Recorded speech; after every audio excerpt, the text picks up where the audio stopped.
بسم اللہ الرحمن الرحیم۔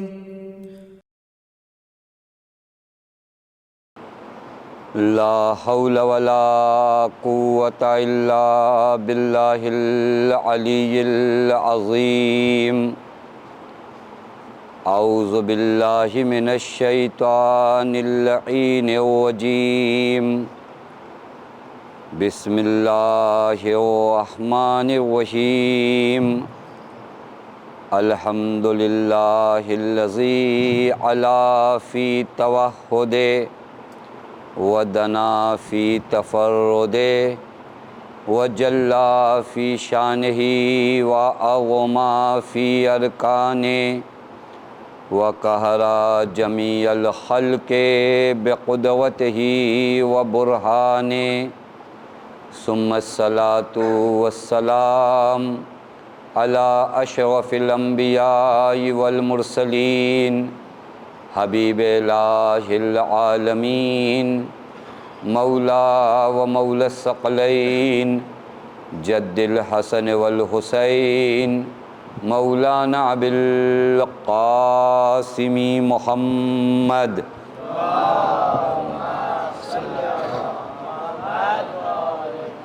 وعلی اہل بیتہ الطیبین الطاہرین المعصومین المظلومین المنتجبین لا سیما بقیت اللہ فی الارضین واللعنۃ الدائمۃ الباقیۃ العاجلہ علی اعدائہم ومنکری فضائلہم وغاصبی حقوقہم ومخربی شریعتہم اجمعین من الآن الی یوم الدین۔ اما بعد فقد قال اللہ الحکیم فی محکم کتابہ بسم اللہ الرحمن الرحیم۔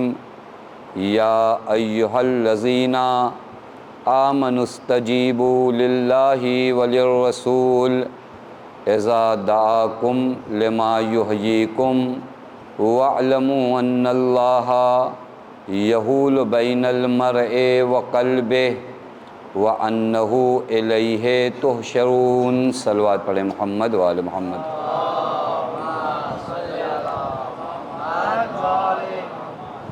پروردگار عالم کا لاکھ لاکھ شکر ہے کہ اس معبود نے ہمیں اور آپ کو بارگاہ اہل بیت علیہم الصلاۃ والسلام میں حاضر ہونے کی توفیق عنایت فرمائی۔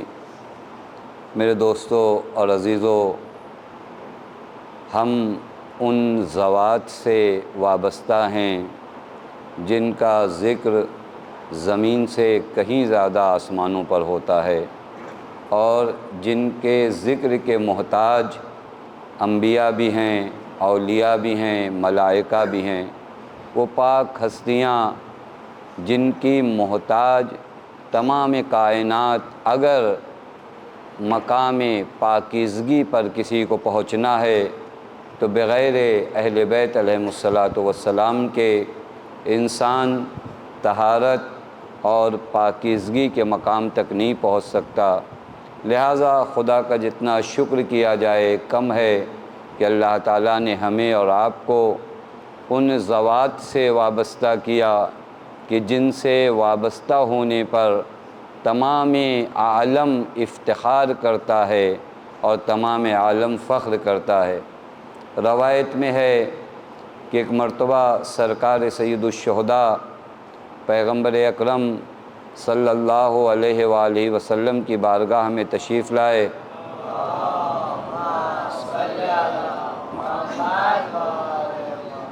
آ کر انہوں نے پیغمبر اکرم کو سلام کیا، السلام علیکہ یا رسول اللہ۔ پیغمبر نے جواب سلام جو سرکار سید الشہداء کو دیا وہ عجیب جواب دیا۔ پیغمبر نے فرمایا وعلیک السلام یا زین السماوات والارضین۔ عجیب مرحلہ ہے۔ مولا نے سلام کیا، السلام علیکہ یا رسول اللہ۔ پیغمبر نے جواب سلام جو دیا وعلیک السلام یا زین السماوات والارضین، اور تم پر بھی سلام ہو اے آسمان اور زمین کی زینت۔ یہ کس کا جواب ہے؟ پیغمبر اکرم کا جواب ہے، جس کے بارے میں قرآن کہتا ہے وما ارسلناک الا رحمۃ للعالمین، کہ ہم نے رسول کو اس عالم میں عالمین کے لیے رحمت بنا کر بھیجا ہے۔ وہ رسول آ کر سرکار سید الشہداء کے جواب سلام میں فرماتے ہیں وعلیک السلام یا زین السماوات والارضین، اے آسمان و زمین کی زینت، آپ پر میرا سلام ہو۔ تاریخ اور روایت کا جملہ ہے کہ صحابی پیغمبر انس ابن مالک وہاں پر بیٹھے تھے اور انہیں بہت تعجب ہوا کہ کیسے ممکن ہے کہ پیغمبر کے ہوتے ہوئے کوئی آسمان اور زمین کی زینت بن جائے۔ لہذا انہوں نے پیغمبر سے سوال کیا، یا رسول اللہ، آپ کی موجودگی میں آپ کے ہوتے ہوئے کوئی آسمان و زمین کی زینت بن جائے؟ وہاں پیغمبر نے جو جواب دیا ہے وہ عجیب جواب دیا ہے۔ پیغمبر فرماتے ہیں کہ ان الحسین عارف، حسین کی شناخت ابھی زمین والوں کو ہوئی کہاں، حسین زمین سے زیادہ آسمانوں پہ مشہور ہیں۔ یعنی تمہاری زمین کے اندر وہ کیپیسٹی نہیں ہے کہ پوری تصویر امام حسین دکھا سکے۔ اگر پوری تصویر سرکار سید الشہداء کو دیکھنا ہے تو آسمان پر عرش اعظم پر جا کے دیکھو، یہ وہ ذات خدا کی قسم۔ میں بچے چونکہ میرے سامنے بہت زیادہ ہے، میں عرض کروں، دیکھیں آئینہ دیکھا ہے، مرر جو ہوتا ہے، اگر چھوٹا ہو تو یہ کیا کرتا ہے، آپ کا پوری باڈی نہیں دکھا پاتا۔ چھوٹا آئینہ چھوٹا آپ کا چہرہ دکھائے گا، آئینہ تھوڑا سے بڑا ہو جائے تو آپ کے پورے وجود کو دکھاتا ہے۔ زمین وہ آئینہ ہے جس میں تمام تصویر امام حسین دکھائی نہیں دے سکتی، بلکہ اگر آسمان کے عرش اعظم پہ جاؤ تو وہ آئینہ حسین کی مکمل صورت کو آپ کے سامنے پیش کر سکتا ہے۔ وہاں پتہ چلے گا کہ عظمت سرکار سید الشہداء کیا ہے۔ میں نے اس حدیث کو صرف اس وجہ سے ابتدا میں نقل کیا کہ آپ کو یہ متوجہ ہو جائیں اور اس جانب دھیان آ جائے کہ اللہ نے ہمیں کس در سے وابستہ کیا ہے۔ یہاں سے خالی ہاتھ نہیں جانا ہے، یہاں سے اپنے وجود کو بدل کر جانا ہے، یہاں سے اپنے وجود کو چینج کر کے جانا ہے۔ یہاں مہاجر بننے کے لیے ہم آئے ہیں، وہاں جہاں تھے وہاں نہیں رکنا ہے، بلکہ ہمیں آگے بڑھنا ہے، معرفت خدا میں آگے بڑھنا ہے، اخلاق کے لحاظ سے آگے بڑھنا ہے، عادتوں کے لحاظ سے آگے بڑھنا ہے، کردار کے لحاظ سے آگے بڑھنا ہے۔ حسینیوں کو وہی رکنے کا حق نہیں ہے، حسینیوں کو ہر لمحہ ترقی کرنا ضروری ہے۔ لہٰذا میں نے کل بھی آپ کی خدمت میں عرض کیا تھا، وہ خط جو امام رضا علیہ السلام کا ہے، ایک صلوات پڑھے محمد وآل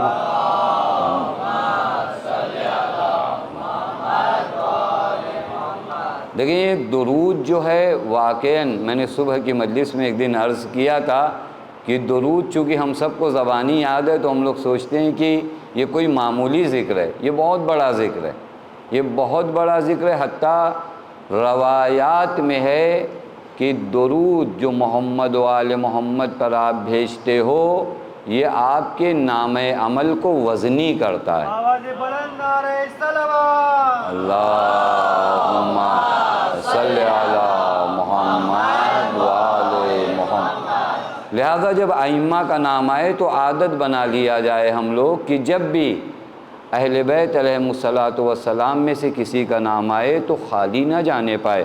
ہم کیا ہدیہ پیش کر سکتے ہیں، ہم مسکینوں کے پاس ہے کیا؟ یہی درود جو اللہ تعالیٰ نے ہمیں سکھایا ہے، ان اللہ و ملائکتہ یصلون علی النبی یا ایھا الذین آمنوا صلوا علیہ وسلموا تسلیما۔ ایک صلوات اور پڑھیں محمد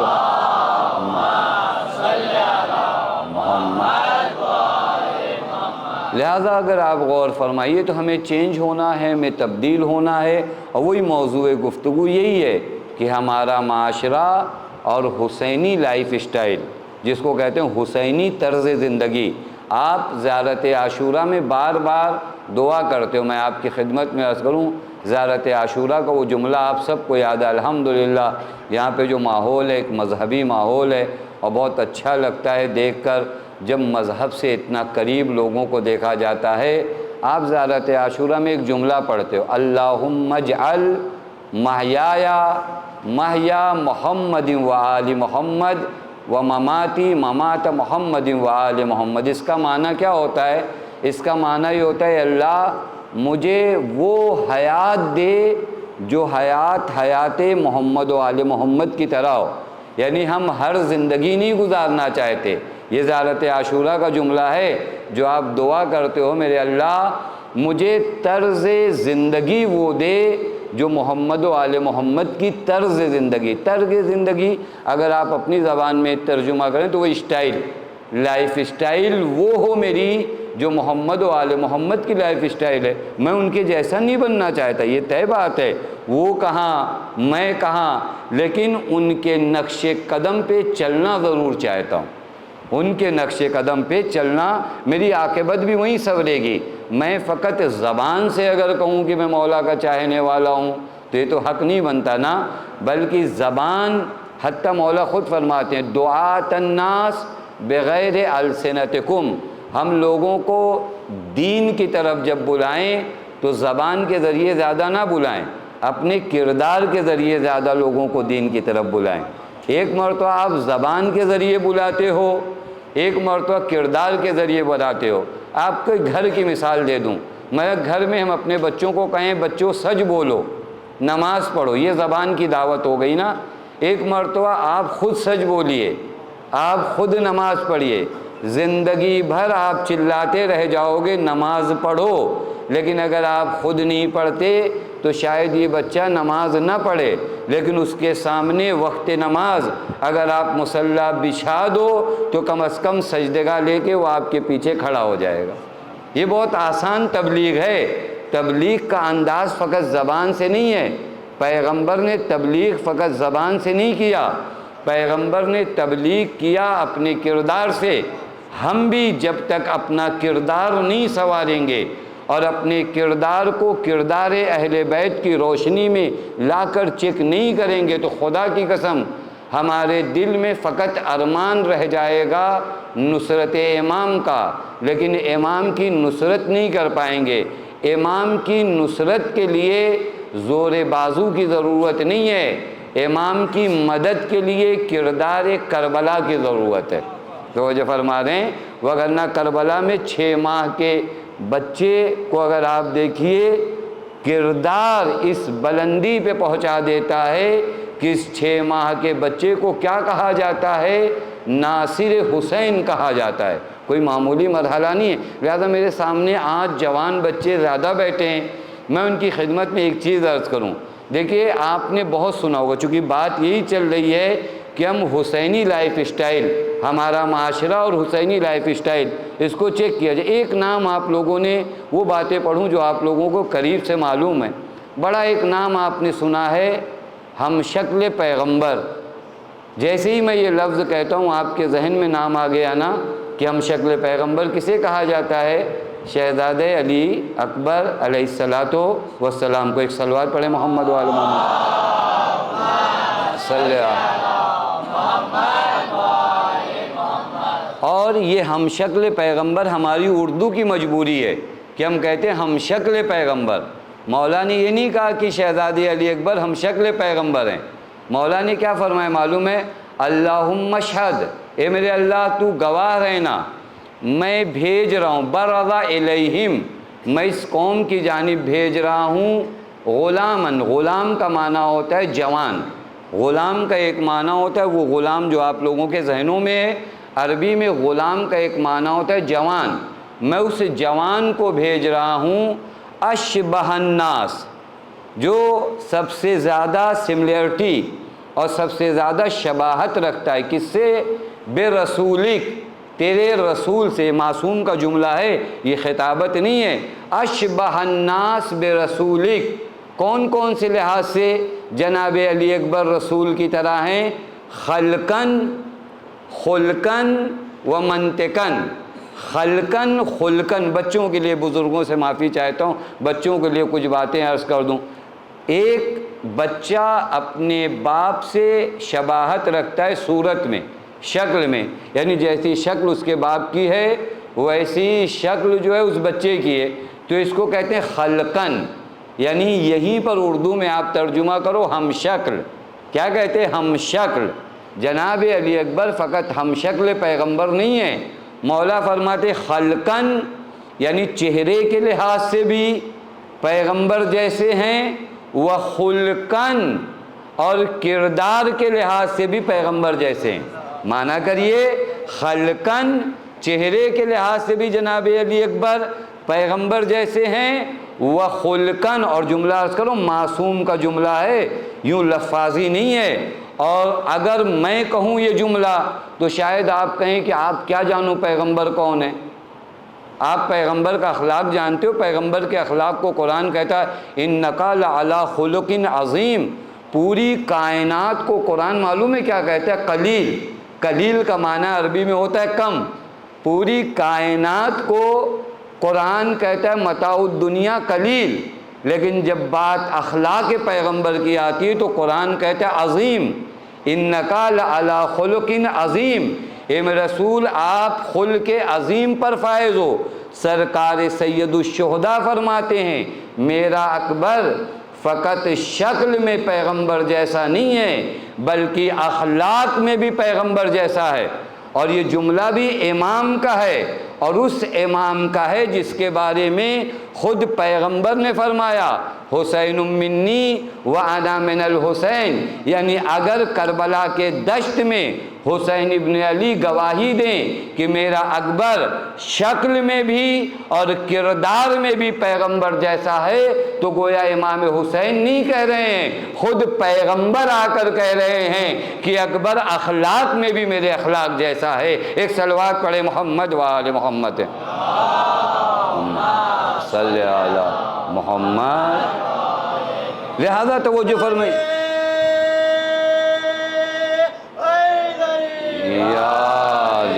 یہ جو مرحلہ ہے جو آپ کو میں طے کرا رہا ہوں، ابھی بات وہیں لوٹ کر جانی ہے کہ ہمارا معاشرہ اور حسینی طرز زندگی، جناب علی اکبر کو مولا نے کیا فرمایا؟ خلقن، خلقن و منطقن۔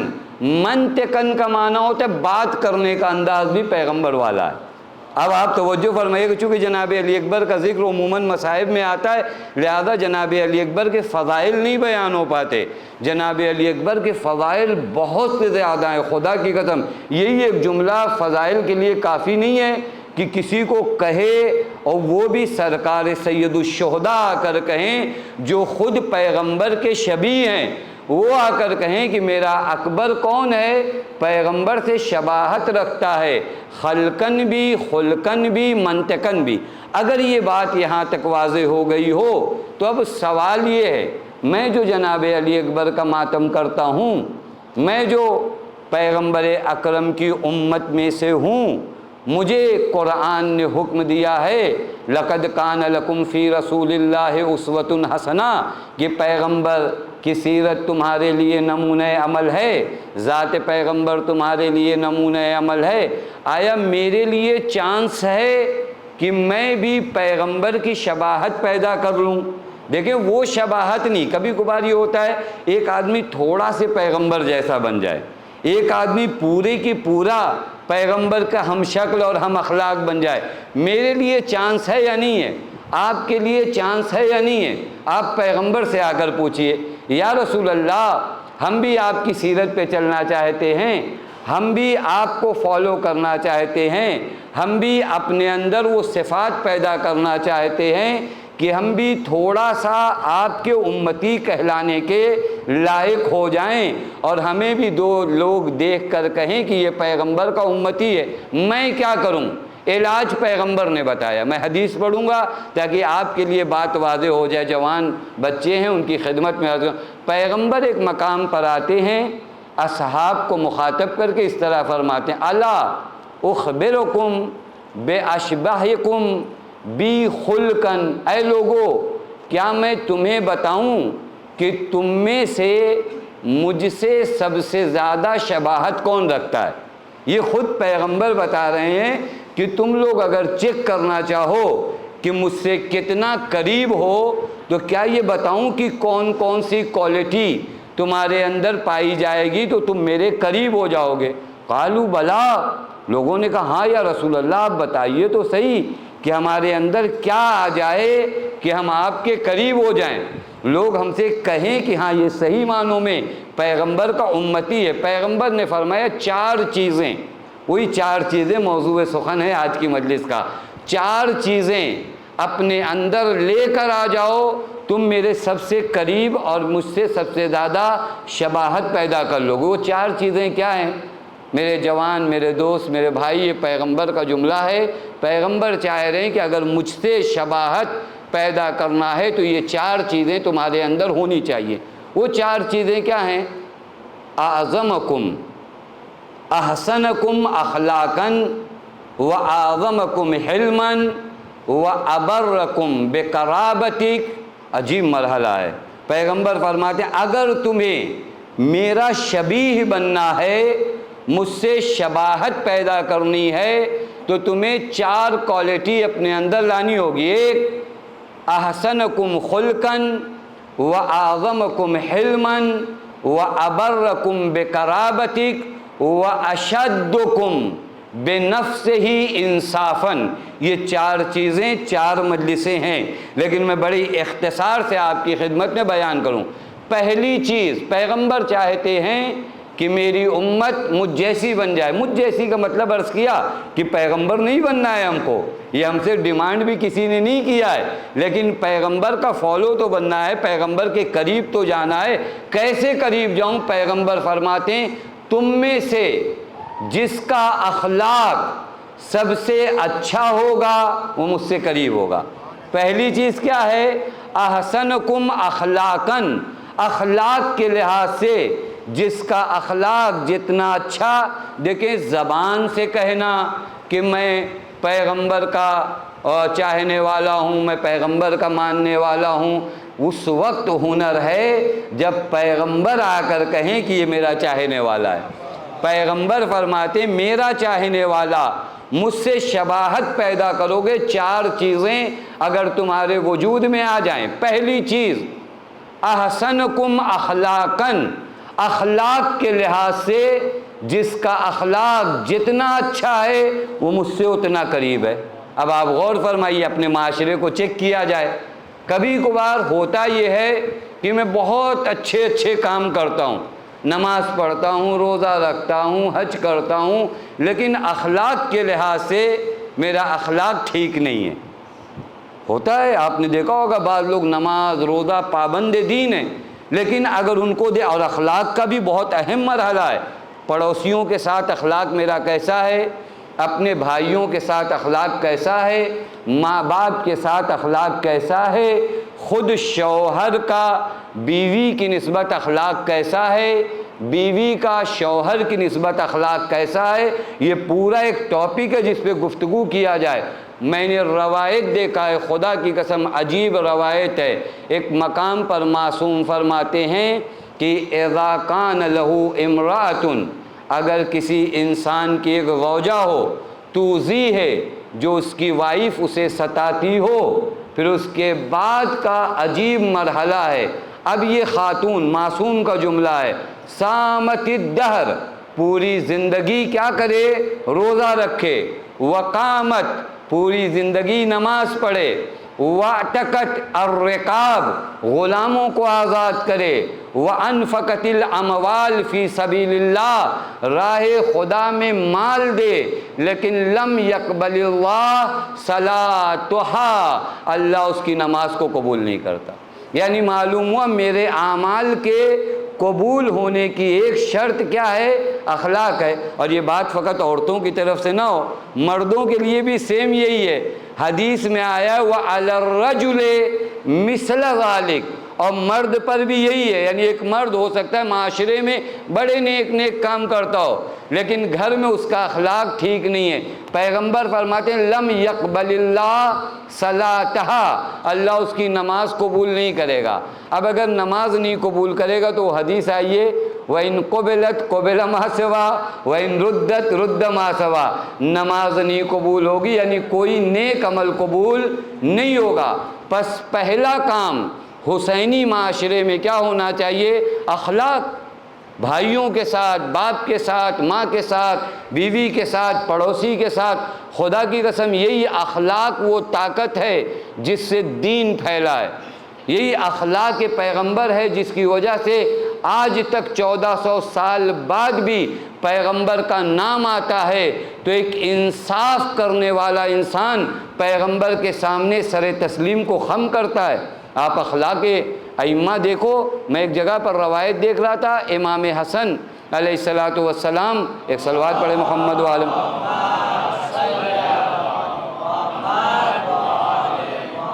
کا ایک پڑوسی تھا جو مسلمان بھی نہیں تھا، اس کی زوجہ نے، روایت کا جو جملہ، اس کی زوجہ ایک مرتبہ مولا کے گھر میں آئی، آنے کے بعد اس نے عجیب مسئلہ دیکھا، یہ آپ نے بھی دیکھا ہوگا گھروں میں کبھی کبھار کیا ہوتا ہے، ایک دیوار سے دوسرے گھر کا پانی آتا ہے۔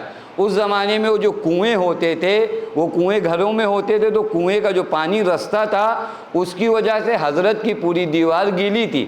وہ غیر مسلمان خاتون جب آئی اور اس نے دیکھا کہ میرے گھر کے کنویں کی وجہ سے حضرت کی دیوار پر پانی آیا ہے، اس نے جا کر اپنے شوہر سے بتایا کہ عجب، ہمارے کنویں کی وجہ سے حضرت کی دیوار خراب ہوئی ہے۔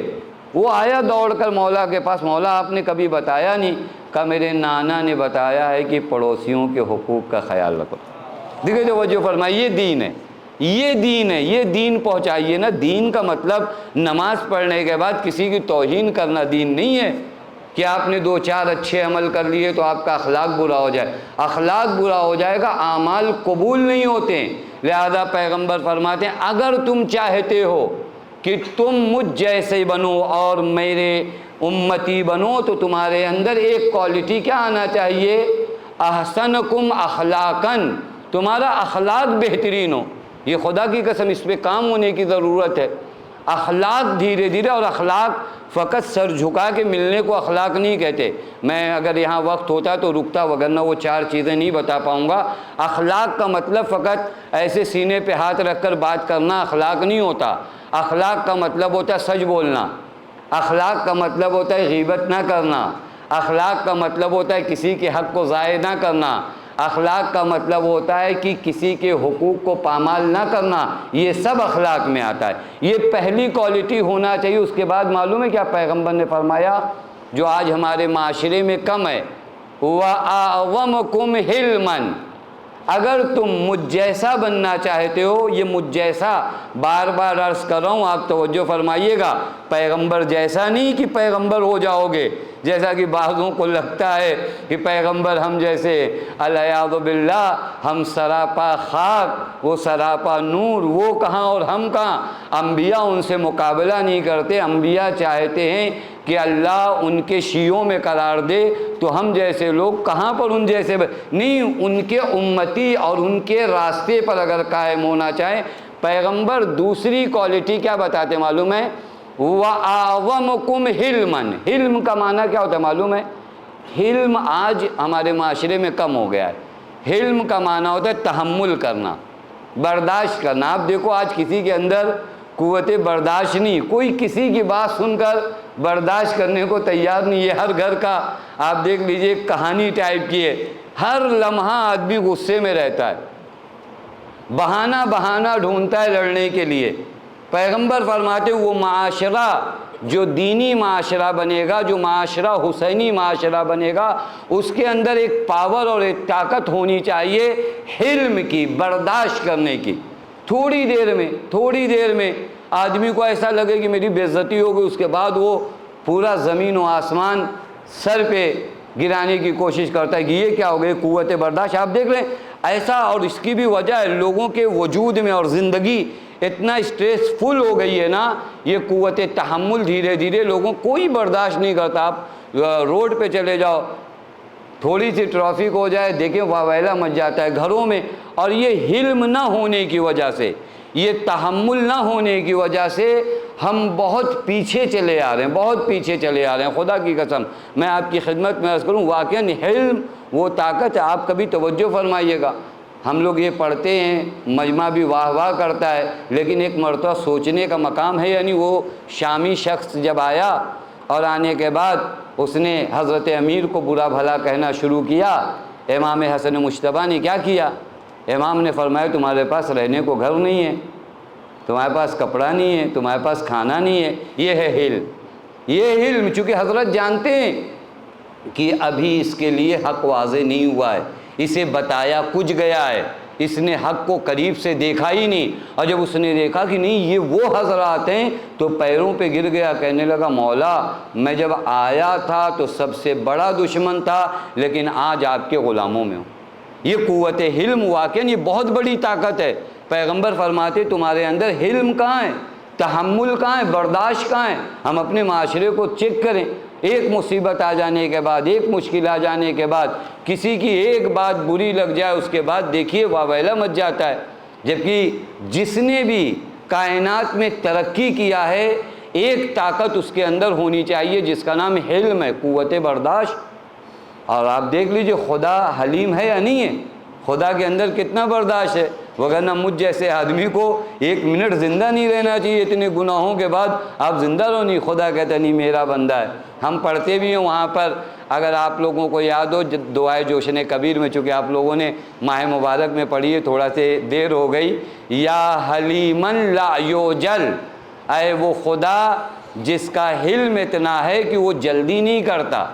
حتیٰ حلم خدا اس مرحلے پر ہے کہ بسا اوقات آ کر ملائکہ کہتے میرے اللہ کب تک فرصت دے گا اس بندے کو, یہ تو واپس ہی نہیں آ رہا ہے, گناہ پہ گناہ کیے جا رہا ہے. لیکن خدا پھر بھی کہتا ہے نہیں میرا بندہ ہے واپس آ جائے گا, میرا بندہ ہے واپس آ جائے گا. اگر حلم خدا نہ ہو تو ہم لوگ واقعی زندہ رہنے کے لائق نہیں ہیں. اتنے گناہ کے بعد ہم زندہ رہیں گے نہیں. حلم خدا کہتا نہیں آنے دو, آنے دو, موقع فراہم کرو. آج آپ دیکھ لیجئے سماج میں یہ حلم کہاں پر ہے, یہ تحمل کہاں ہے, کوئی کسی کو برداشت کرے. جبکہ اگر آپ واقعاً سیرت دیکھیں, میں ایک چیز عرض کر رہا تھا وہ بھی آپ کی خدمت میں عرض کر دوں. بعض اوقات مجلس پڑھنا بہت آسان ہوتا ہے نا, حلم کے بارے میں 1 گھنٹہ میں تقریر کروں, لیکن خود میرے اندر وہ طاقت ہے یا نہیں ہے. ایک نام آپ کو بتاؤں, شاید آپ نے نام سنا ہو, بچوں کے لیے بھی عرض کر دوں, ملا مہدی نراکی, جن کی کتاب ہے جامع السعادات. پتہ نہیں گجراتی یا انگلش میں ترجمہ ہوئی ہے یا نہیں ہوئی ہے, بہت بہترین کتاب ہے. اگر کوشش کریں اگر مل جائے اور ترجمہ ہوئی ہو اور ٹرانسلیٹ ہوا ہو تو پڑھیے, بہت اخلاق کی بہترین کتاب ہے. انہوں نے ایک کتاب لکھی جامع السعادات, ملا مہدی نراکی نے. کتاب جب انہوں نے لکھی تو یہ کتاب پہنچی مرجع وقت سید مہدی بحر العلوم, یہ نام تو آپ لوگوں نے سنا ہوگا, سید مہدی بحر العلوم کے پاس پہنچی. سید مہدی بحر العلوم مرجع وقت تھے. جب ملا مہدی نراکی کی اس کتاب کو پڑھا تو ان کے دل میں ایک جذبہ آیا کہ اے کاش میں اس کتاب کے رائٹر سے ملاقات کروں. مرجع وقت کسی کتاب کے رائٹر سے ملاقات کرنے کا اپنے دل کے اندر اشتیاق پیدا کرے. ادھر ملا مہدی نراکی کو نصیب ہوا کربلا اور عراق جانا, اور یہ پہنچے کاروان کے ساتھ. جب پہنچے تو اس زمانے میں نجف میں دستور یہ تھا, آج بھی ہے, جب کوئی عالم دین پہنچتا ہے تو وہاں کے جو مقیم عالم دین ہیں وہ سب ان کو دیکھنے اور دیدار کرنے اور زیارت کرنے آتے ہیں. ملا مہدی نراکی جب نجف پہنچے تو سارے علماء, چونکہ یہ کوئی معمولی آدمی تو نہیں تھے, نجف کے سارے علماء ملا مہدی نراکی سے ملنے آئے. معلوم ہے کون نہیں ملنے آیا؟ سید مہدی بحر العلوم, جن کے دل میں اشتیاق تھا کہ اس کتاب کے رائٹر سے کبھی میری ملاقات ہو جائے. سب آئے, وہی نہیں آئے. اب نجف میں شور مچ گیا. واقعاً یہ لگا کہ یہ کیا کر دیا سید مہدی بحر العلوم نے, ملا مہدی نراکی سے سب ملنے آئے سوائے سید کے. وقت گزرتا رہا. ملا مہدی نراکی نے لوگوں سے پوچھا سید مہدی بحر العلوم کا گھر کہاں پر ہے؟ لوگوں نے کہا کیا کریں گے؟ کہا میں ملنے جاؤں گا. کہا وہ ملنے نہیں آئے, قانون اور سسٹم یہ تھا کہ ان کو آنا چاہیے تھا, آپ مہمان ہو.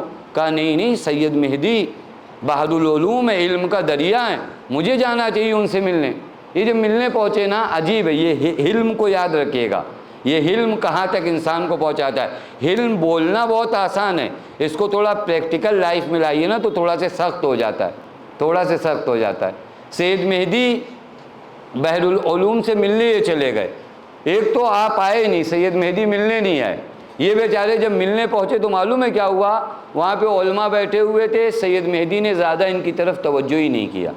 اب اور عجیب ہو گیا، لوگوں کو لگا آپ تو ملنے گئے نہیں، وہ بیچارے ملنے آئے تو آپ نے زیادہ ان کو کوئی توجہ دیا نہیں، یہ آ گئے لوٹ کر۔ دوسری مرتبہ پھر سید مہدی سے ملنے ملا مہدی نراقی پھر گئے، لوگوں نے کہا ایک مرتبہ آپ گئے، آپ کو سمجھ میں نہیں آیا وہ کیسے آپ سے مل رہے تھے۔ یہ ہوتا ہے، یہ اس طرح کے لوگ بھی ساتھ ساتھ ہوتے ہیں جو آپ کو سمجھاتے رہتے کہ نہیں آپ بہت بڑے ہو گئے ہو، تو آپ اپنے آپ کو سمجھاؤ کہ میں بڑا نہیں ہو گیا ہوں۔ پتہ نہیں بات واضح ہوئی یا نہیں واضح ہوئی، یہ اپنے آپ کو بار بار سمجھایا کریے، نہیں تو دھوکے میں لوگ آپ کو زبردستی کا بڑا بنا دیتے ہیں، آپ کو بار بار نہیں آپ کا عزت اور آپ کا مرتبہ، آپ ہاتھ ملاؤ گے، آپ سلام کرو گے، کون نہیں میں سلام کروں گا، میں پیغمبر سے بڑا ہوں۔ پیغمبر جب بھی بعض روایات میں ہے کہ کبھی ایسا نہیں ہوا کہ جلدی کوئی پیغمبر کو سلام کر پایا ہو، پیغمبر سب سے پہلے سلام کرتے تھے۔ اور یہ ایک چیز بات آ گئی تو عرض کر دوں، معاشرے میں بھی ہم پیغمبر کی ایک سنت کیا تھی معلوم ہے، پیغمبر بچوں کو سلام کرتے تھے، پیغمبر بچوں کو سلام کرتے تھے، مطلب سمجھ رہے ہیں، ہمارے ہاں کبھی کبھار انتظار کیا جاتا ہے کہ بچے سلام کریں۔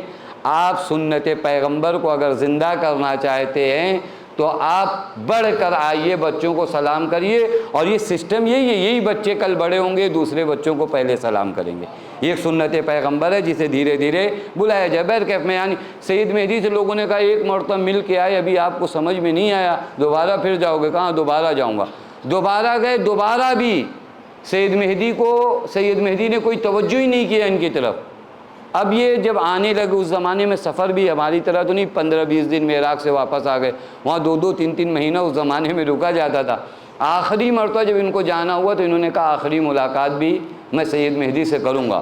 لوگوں نے کہا آقا پھر جاؤ گے، کہاں پھر جائیں گے، اور جب پھر پہنچے، اب یہاں پر مرحلہ عجیب ہے، اب جب یہ پہنچے سید مہدی کے پاس تو تاریخ میں لکھا ہے کہ سید مہدی دوڑ کر اپنے گھر کے دروازے تک آئے، اور اس کے بعد بڑے احترام سے ان کو بیٹھالا، اور ان کے سامنے دو زانو ہو کر بیٹھے، جیسے ایک شاگرد اپنے استاد کے سامنے بیٹھتا ہے۔ لوگوں کو بہت تعجب ہوا، آقا یہ کیا، ابھی 2 مرتبہ یہ آئے، یہ بیچارے آئے، آپ نے توجہ بھی نہیں کیا، اور آج آپ مرجع وقت ہو کر ان کے سامنے ایسے بیٹھے ہو جیسے ایک شاگرد اپنے استاد کے پاس بیٹھتا ہے۔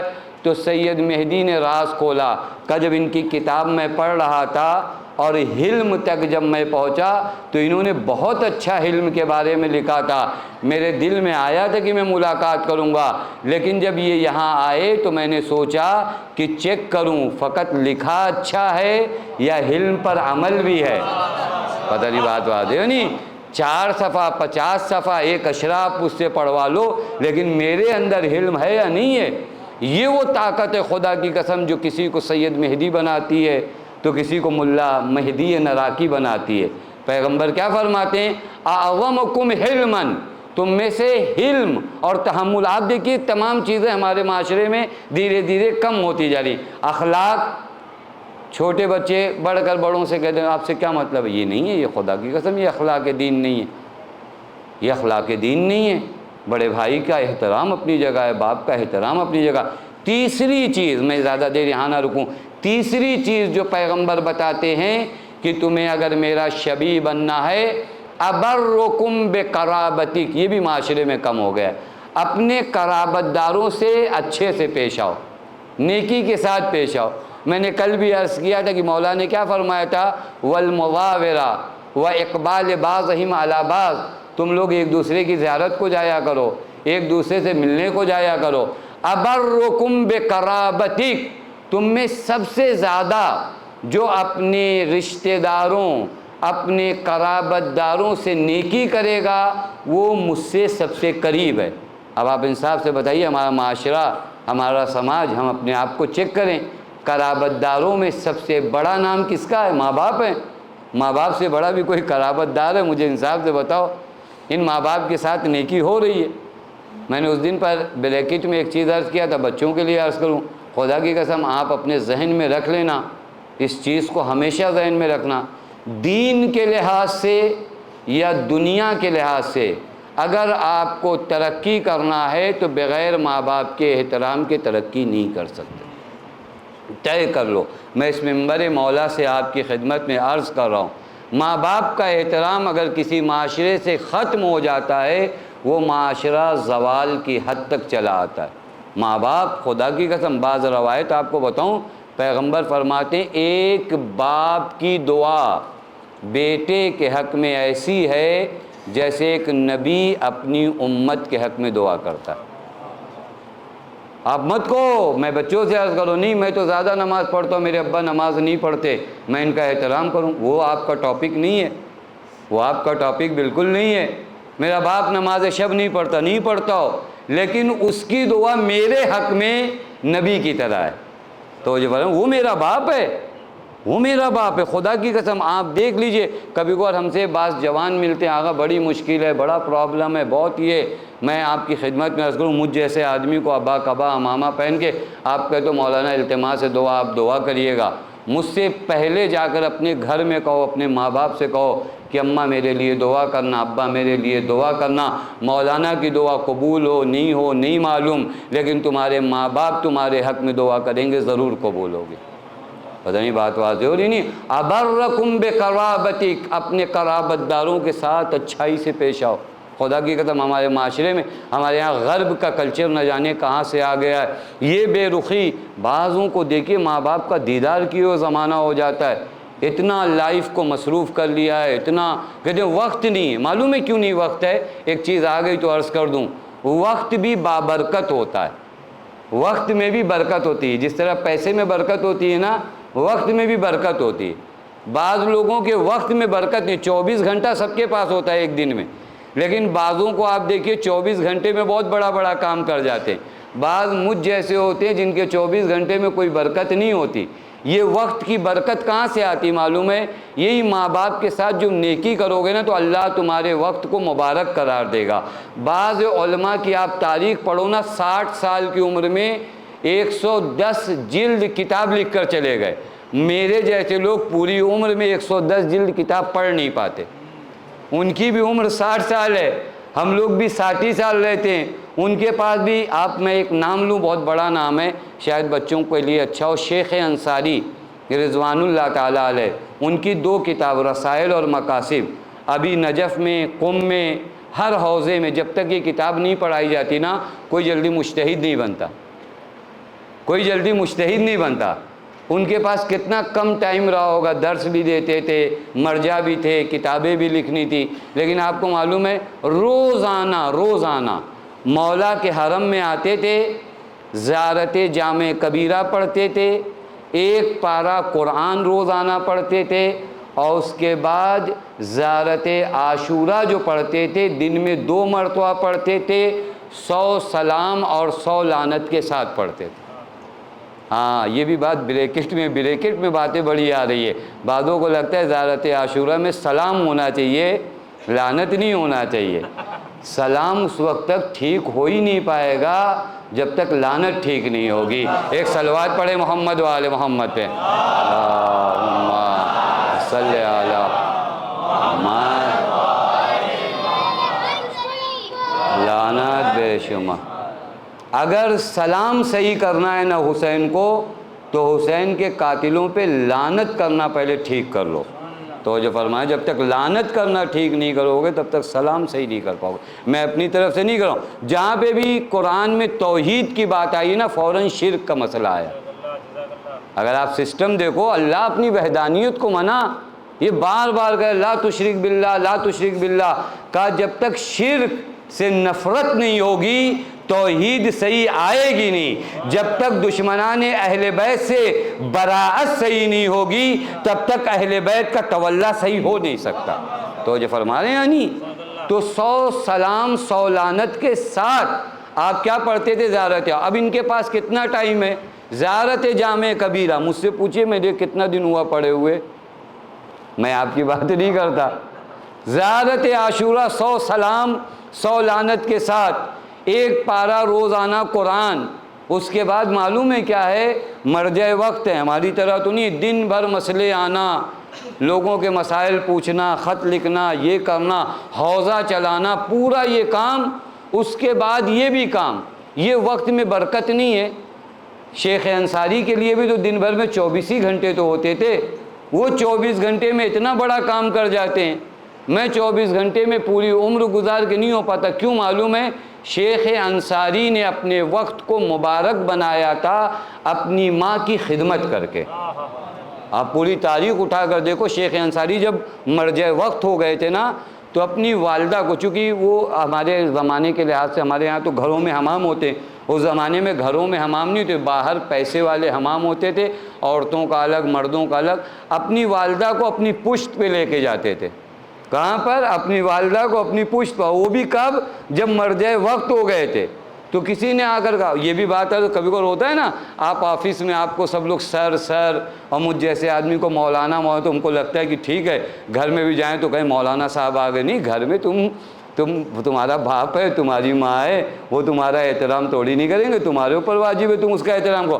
آفس میں جتنا بھی سر سنو وہ آفس کے گھر سے نکال کے آؤ، یہاں پر جب آئے ہو تو ایک ماں ہے، ایک باپ ہے۔ کسی نے شیخ انصاری سے کہا، آغا یہ کیا بات ہے، آپ مرجع وقت ہو، آپ اپنی والدہ کو اپنی پشت پہ بیٹھاتے ہو اور جب تک وہ وہاں رہتی ہیں آپ کھڑے رہتے ہو۔ تو ایک جملہ فرمایا کہ تمہیں پتہ ہی نہیں، جب میری ماں کے قدم میرے کاندھوں پہ پڑتے ہیں تو علم کی کتنی مشکلیں جو مجھے حل نہیں ہوتی، فقط ماں کے قدم پڑنے سے وہ مشکلیں حل ہو جاتی۔ تو فرما رہے ہیں خدا کی قسم، وَأَبَرُّكُمْ بِقَرَابَتِكَ، اپنے رشتہ داروں کے ساتھ، اپنے قرابت داروں کے ساتھ کیا کرو؟ نیکی سے پیش آؤ۔ خدا کی قسم، یہ نیکی سے ہمارے ہاں معاشرے میں کمی ہے، بھائی بھائی سے اچھے سے نہیں پیش آ رہا ہے، یہ عمریں کم ہو رہی ہیں، وقت، یہ اتنا ٹینشن، یہ اسٹریس، اور پھر اس کے بعد آپ ادھر ادھر بھاگو گے تو لوگ نہ جانے کیا کیا آپ کو بتائیں گے۔ آپ وہ کام کرو جو دین آپ کو بتاتا ہے۔ آپ اپنے سسٹم صحیح کرنا چاہتے ہو تو دین کو فالو کرو۔ خدا کی قسم دین نے سارے حل بتائیں۔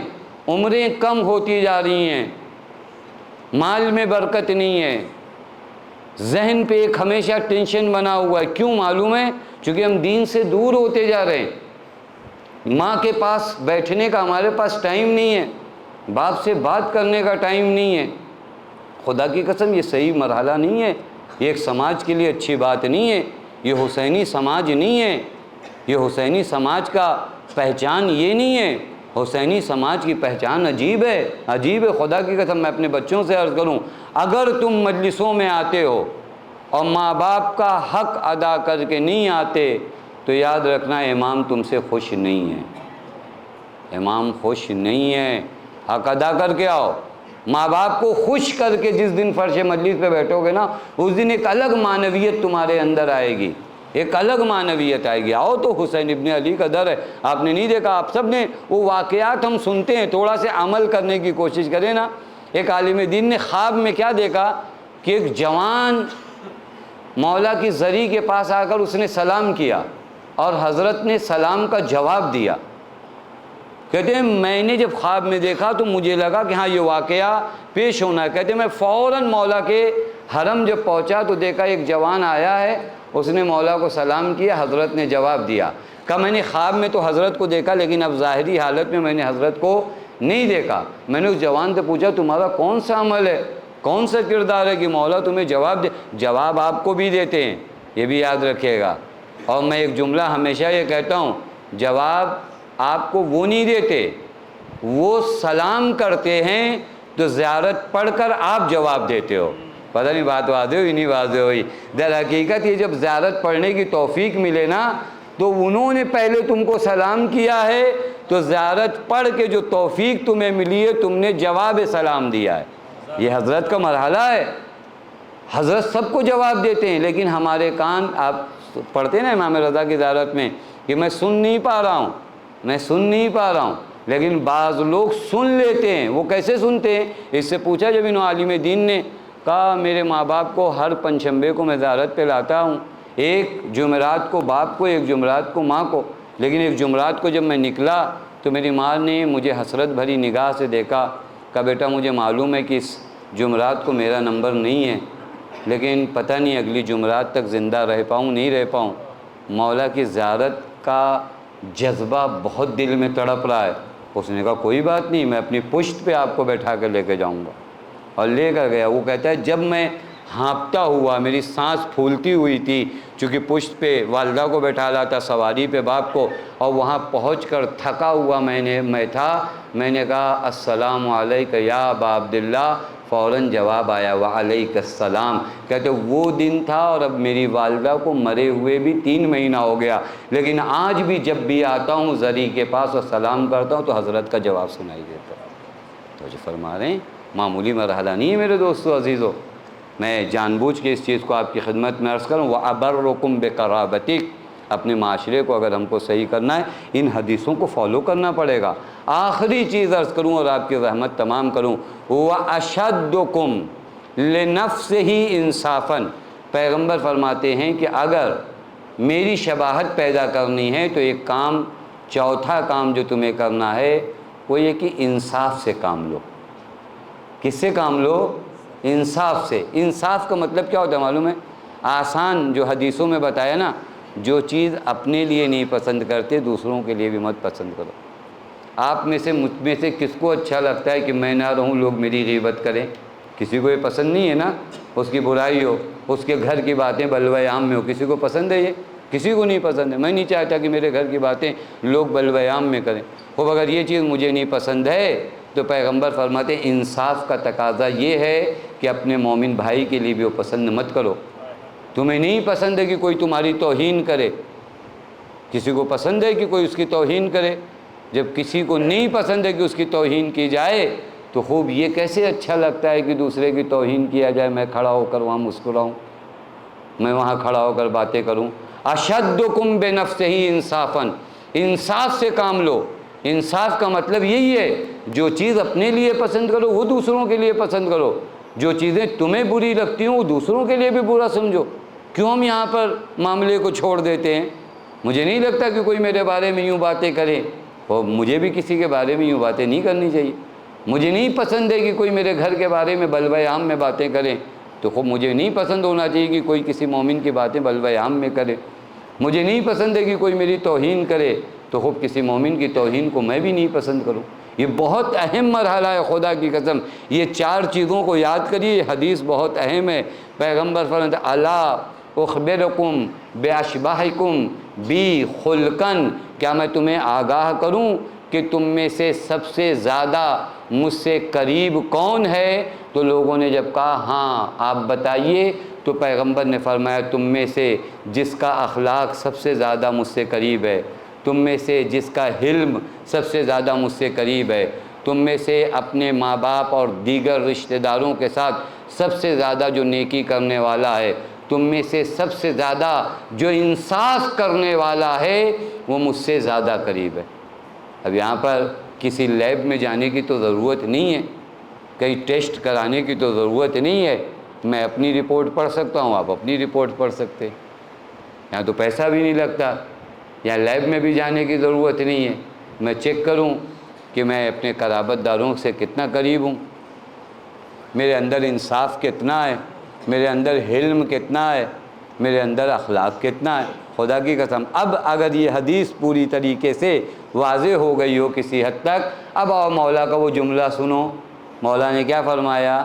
قد برز الیہم غلام اشبہ الناس برسولک خلقن و خلقن و منطقن برسولک، اے میرے اللہ اسے بھیج رہا ہوں جو تیرے رسول سے سب سے زیادہ شبیہ ہے۔ یعنی حسین کربلا کے دشت میں اعلان کر رہے ہیں کہ اکبر کو پہچانو، یہ کوئی معمولی ذات نہیں ہے، یہ کوئی معمولی ذات نہیں ہے۔ خدا کی قسم میں لوٹ آؤں اس مرحلے تک جو آپ کو بتا رہا ہوں، مولا اکبر کے فضائل نہیں ہوتے ہمارے ہاں، چونکہ مصائب اتنے سخت ہیں، فضائل پڑھنے کا وقت نہیں آتا، وگرنہ اگر آپ دیکھو نا کربلا کے دشت میں جب جناب علی اکبر نکلنے لگے نا، ایک جملہ امام حسین نے عجیب کہا جناب علی اکبر کے لیے۔ میں نے خود تاریخ میں 2 جگہ پر یہ جملہ دیکھا، ایک مولا علی کے لیے دیکھا جو پیغمبر نے استعمال کیا، ایک شہزادے علی اکبر کے لیے دیکھا جو حسین ابن علی نے استعمال کیا۔ معلوم ہے یہ کون سا جملہ ہے؟ جب یہ بیویاں جناب اکبر کو خیمے سے نہیں نکلنے دے رہی تھیں تو امام حسین نے کیا فرمایا معلوم ہے؟ دعنہ فإنہ ممسوس فی ذات اللہ، اکبر کو چھوڑ دو، اکبر خدا کی راہ میں فنا ہو چکا ہے۔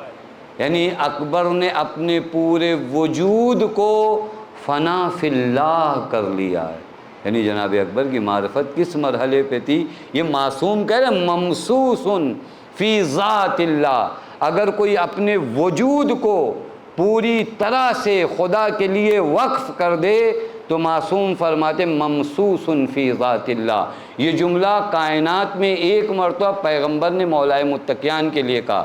جب وہ یمن کا واقعہ آپ لوگوں کو یاد ہے نا، یمن سے جب مولا متقیان آئے ہیں اور لوگوں نے کپڑے وغیرہ جو یمن میں بطور مال غنیمت ملے تھے اور پہن لیا تھا، اور حضرت نے فرمایا کہ جب تک بیت المال میں نہیں جاتا کسی کو پہننے کا حق نہیں ہے، تو لوگوں نے آ کر پیغمبر سے مولا کائنات کی شکایت کیا تو پیغمبر نے فرمایا کہ انہو خشن فی غات اللہ لا تسبوا علیًا فإنہو ممسوس فی غات اللہ، علی اپنا حق اگر پامال ہو تو برداشت کر سکتا ہے، لیکن اگر خدا کا حق پامال ہو تو علی کو برداشت نہیں۔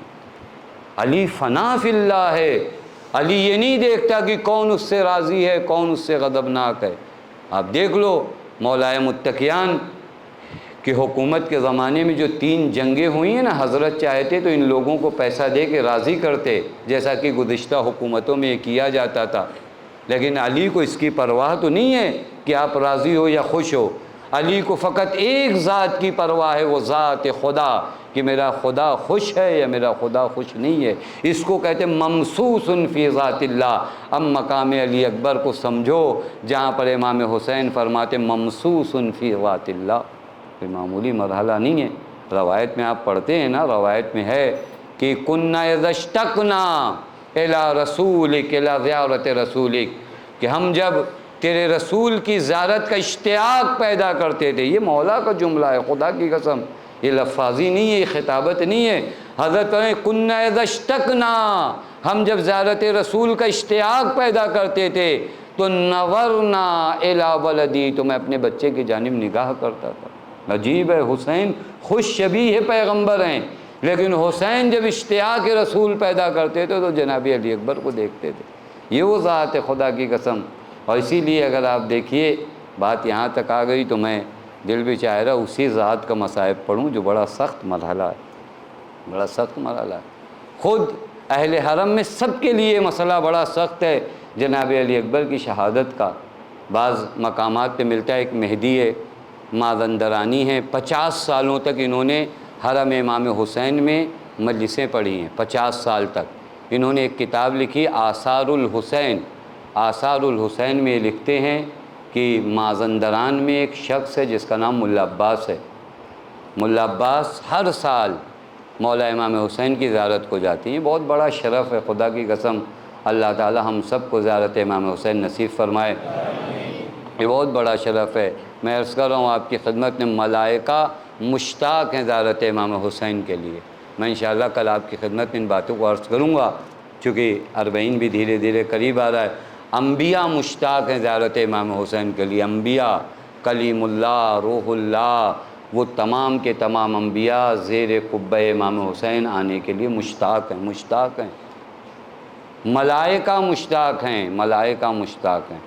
اور میں قبر امام حسین کی بات کیا کروں، یہ فرش مجلس پہ جہاں آپ بیٹھے ہو نا، یہاں پر آنے کے لیے ملائکہ اشتیاق رکھتے، جو نہیں آ پاتا وہ اسی فرش عزا سے اپنے بال و پر کو مس کر کے جاتا ہے۔ یہ کوئی معمولی جگہ پر حسین نے تمہیں نہیں بیٹھالا ہے۔ ملا عباس یہ کہتے ہیں کہ ہمارے شہر مازندران میں ملا عباس ہر سال مولا امام حسین کی زیارت کو جاتے تو ان کے ساتھ بہت سے لوگ ہوتا، اس زمانے میں اس طرح کے ٹور وغیرہ کے تو سسٹم نہیں تھے، سواریوں سے جایا جاتا تھا، گھوڑے خچر ان سے جایا جاتا تھا۔ ملا عباس ایک پرچم لیتے تھے اور شہروں جاتے تھے اور لوگ ان کے ساتھ قافلہ بنا کر چلے جاتے تھے۔ کہ ایک سال 30 یا 32 جوان ملا عباس کے گاؤں آئے مازندران، اور آنے کے بعد کہا اس سال کربلا کی زیارت کو نہیں جاؤ گے؟ انہوں نے کہا اس سال مجھے کچھ کام ہے، میرے لیے ممکن نہیں ہے کربلا کی زیارت کو جانا۔ ان جوانوں نے کہا کہ آپ کا جو کام ہے ہم کر دیں گے، لیکن آپ چلو۔ اب ایک عاشق حسین کو کیا چاہیے؟ زیارت مولا کا شرف ملے تو کون چھوڑے گا؟ ملا عباس تیار ہو گئے، قافلہ روانہ ہو گیا۔ یہ تاریخ میں ملتا ہے، مہدی مازندرانی نقل کرتے ہیں کہ جب کربلا کے قریب ایک منزل پہ پہنچے تو سب تھک گئے، تو اس زمانے کا سفر تھا، ان لوگوں نے کہا کہ آج رات یہیں رکتے ہیں، کل انشاءاللہ ہم لوگ کربلا کے لیے روانہ ہوں گے۔ ملا عباس نے ان جوانوں سے کہا دیکھو شب جمعہ ہے، مولا کے حرم کی قندیلیں دکھائی دے رہی ہیں، کتنا بہتر ہو کہ شب جمعہ مولا کے حرم میں مولا کی زیارت درک ہو جائے۔ جوانوں تھے، جوش آیا، کہاں چلیے؟ پہنچے جہاں پر رکنا تھا، وہاں سامان وغیرہ رکھا۔ ملا عباس نے کہا یہ سامان وغیرہ بعد میں رکھنا، شب جمعہ چل کر پہلے درک کر لو۔ اب جب یہ لوگ آئے ہیں نا، آنے کے بعد ان جوانوں نے ملا عباس سے ایک فرمائش کیا، کہا ملا عباس آپ جب ہمارے گاؤں آتے تھے تو نوحہ پڑھتے تھے، آج حرم امام حسین ہے، آپ نوحہ پڑھو، ہم ماتم کریں گے۔ ملا عباس کہتے میں نے کہا جی میں نوحہ پڑھوں گا، ایک زیارت پڑھ لوں، زیارت پڑھ لینے کے بعد بیاس کھولتا ہوں، ڈائری کھولتا ہوں، جس کے حال کا نوحہ آئے گا اس کے حال کا نوحہ پڑھوں گا۔ اب آپ تھوڑا سے تصور کریے گا، ملا عباس نے زیارت کے بعد جب بیاس کھولی تو جناب علی اکبر کے حال کا نوحہ آیا۔ آپ غور کرو، شب جمعہ ہو، جوانوں کی انجمن ہو، علی اکبر کے حال کا نوحہ ہو، ذریعہ امام حسین کے پاس ہو۔ پورے منظر کو آپ تصور کر لیجئے، مولا حسین کا روضہ، علی اکبر کے حال کا مصائب یعنی نوحہ ہونا ہے، مولا حسین کی زری کے پاس ہونا ہے، جوان ماتم کریں گے۔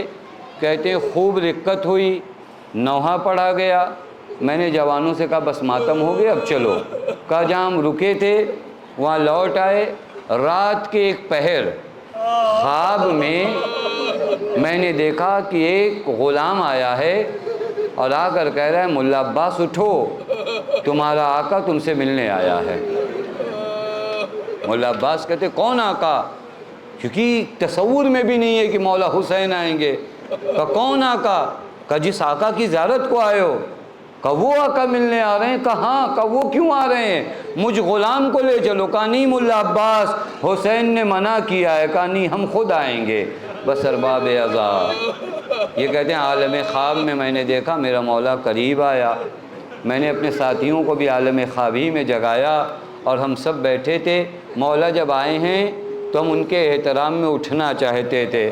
ایک مرتبہ مولا نے فرمایا ملا عباس اٹھو نہ تھکے ہو۔ میں نہیں چاہتا میں ہاتھوں کو جوڑ کر کہوں جو اپنے زائرین کی تھکاوٹ کا اتنا خیال کرے، اللہ اس کی آنکھوں کے سامنے اس کا 6 مہینے کا بچہ جب اپنی زبان کو سوکھے ہونٹوں پہ پھرا رہا ہوگا تو اس رحیم مولا کا کیا حال ہوا ہوگا۔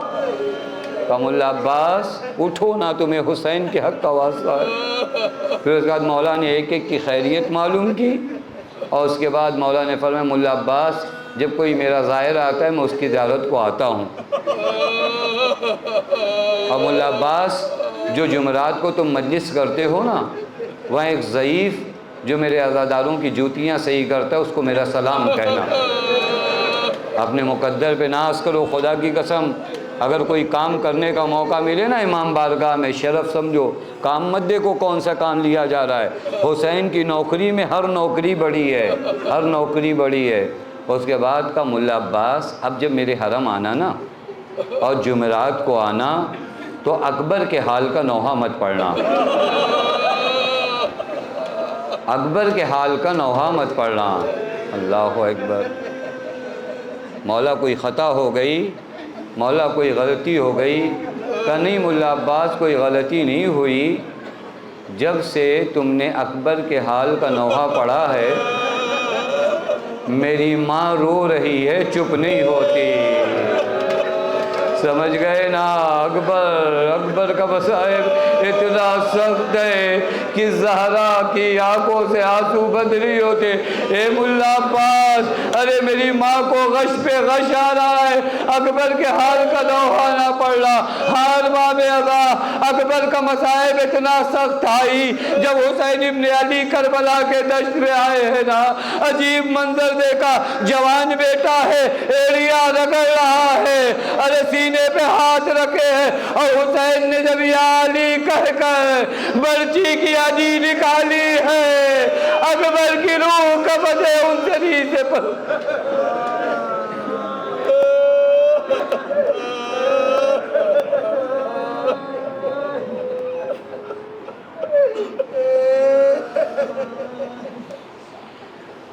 وَسَيَعْلَمُ الَّذِينَ ظَلَمُوا أَيَّ مُنْقَلِبٍ يَنْقَلِبُونَ إِنَّا لِلَّهِ وَإِنَّا إِلَيْهِ رَاجِعُونَ رضاً بِقَضَائِهِ وَتَسْلِيمًا لِأَمْرِهِ۔ بار الہ تجھے تیرے حق کا واسطہ، آل محمد کے حق کا واسطہ، ہمیں جو بیمار انہیں شفاء کامل و عاجل عنایت فرما۔ بار الہ ہمیں جو پریشان ان کی پریشانیوں کو دور فرما۔ بار الہ ہمیں جو مقروض ان کے قرض غیب سے ادا فرما۔ بار الہ اس مختصر سی عبادت کو قبول فرما۔ بار الہ ہمیں جو بے اولاد ہیں انہیں اولاد صالح عنایت فرما۔ بار الہ ہماری قوم کے بچوں کو، جوانوں کو، نوجوانوں کو ترقی عنایت فرما۔ بار الہ ہمارے بزرگوں کو، بیماروں کو شفاء کاملہ و عاجلہ عنایت فرما۔ بار الہ تجھے تیرے حق کا واسطہ، آل محمد کے حق کا واسطہ، ہم سب کو حج و زیارات سے مشرف فرما۔ بار الہ تجھے تیرے حق کا واسطہ، آل محمد کے حق کا واسطہ، معبود تجھے بی بی زینب سلام اللہ علیہ کا واسطہ، وارث عدل و انصاف، امام زمان کے ظہور میں تعجیل فرما، ہمیں ان کے اعوان و انصار میں شمار فرما۔ ربنا تقبل منا انک انت السمیع العلیم۔